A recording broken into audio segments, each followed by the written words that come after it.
Hello, welcome to Blake Sten. I thought I'd do another video on my Westwood T1200 ride-on lawnmower.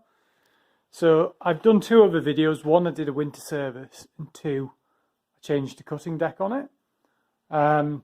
It's been running really well. I'm really impressed with the cutting deck.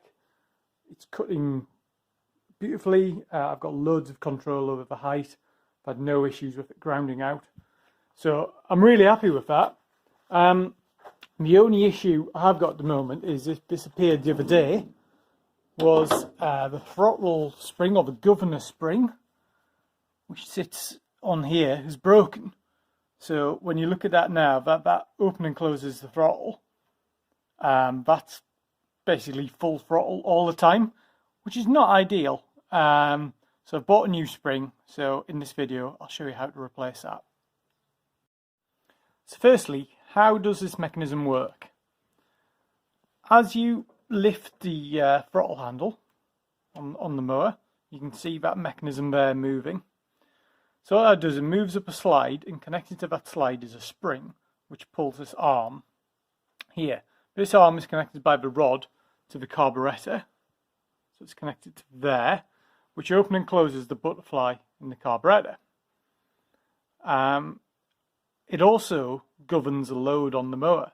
So if you've got it on part throttle and you're going along and it starts to bog down, the pressure difference in the carburetor causes the butterfly to begin to close, which moves this rod back that way. But because that's spring loaded, it wants to spring back to full throttle. So then that basically governs the load on the engine. What's missing on mine is this return spring. So this is the old spring here, and it actually sits on this rod itself, and it connects to, you can see where the rod goes in there. There's a little hole below it, so it sits in there.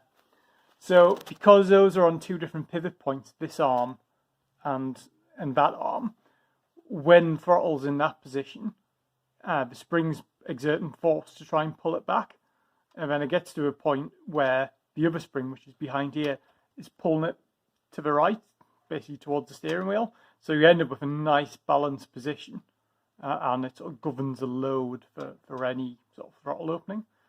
To replace it, you need to remove this mechanism here, which is held on with two bolts. So the first bolt is behind there. The second bolt is that one. Yours probably won't look like that. I lost mine, so I just found a bolt and just wanged it in, to be honest. But under those two bolts, this mechanism comes off. You've got to be quite careful when you take it off, because it's connected to the choke assembly down here, and there's a spring on the back which is connected to that arm. So I'll take it off and I'll show you what it looks like. So that's the sort of throttle guide removed. This spring here, let's see if I disconnect. That connects onto the small hole there. So that is the spring which gives that its tension. Obviously no tension on it now because there's no spring. Just while I'm here, I'll show you this as well. This is the choke. So like as you pull that, you can see inside the carburetor the choke operating. That runs, it's quite hard to show this, but it runs through that mechanism, through that slot there. And then this arm comes down and catches the back of it.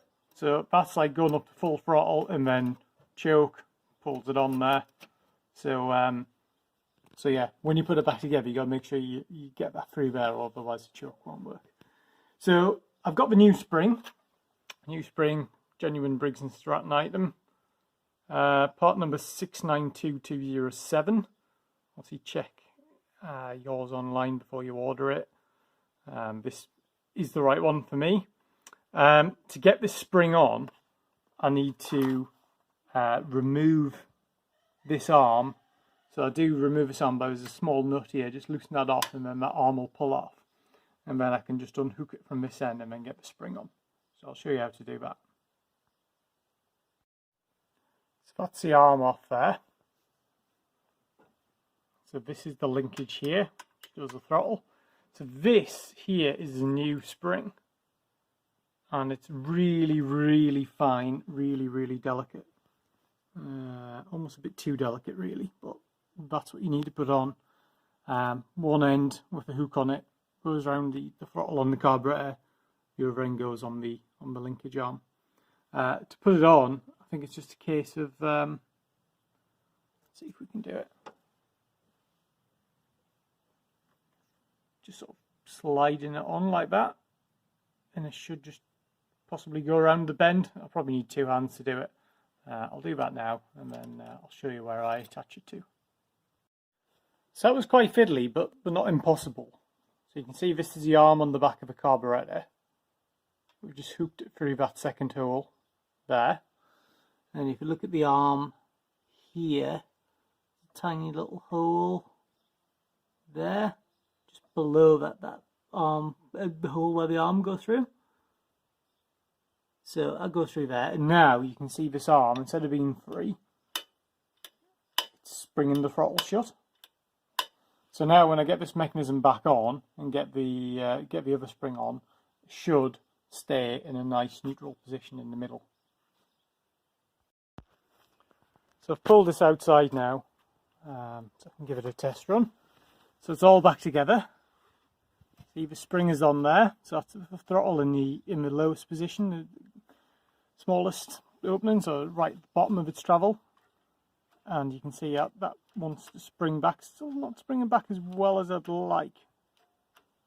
Seems to just be able to go a little bit more, and then when you go to full throttle, it snaps all the way up, and then that's pretty secure. There's one little adjuster screw, so have a look down here. So that screw there, so it's a clamp bolt, so you can just undo the nut at that end.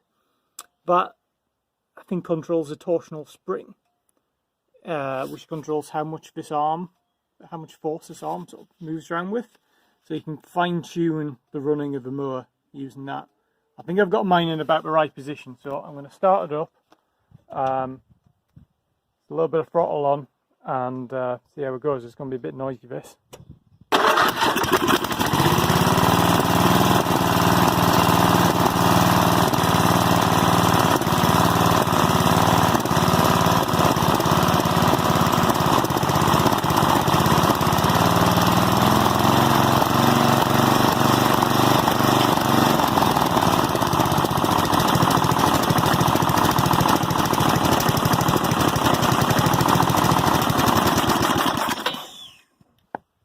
So yeah, I think that's running about right. Probably idling just a touch too high, but I'll leave it as that for now. So yeah, I'll get the air filter back on and then give it a proper test. So it's all back together and working now. Quite happy with it really.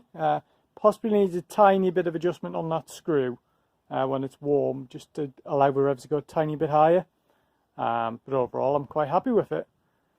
So thank you for watching. Don't forget to like and subscribe. Please leave me comments. And stay tuned to Briggs and Stratton for more videos and more adventures of the Westwood ride-on mower.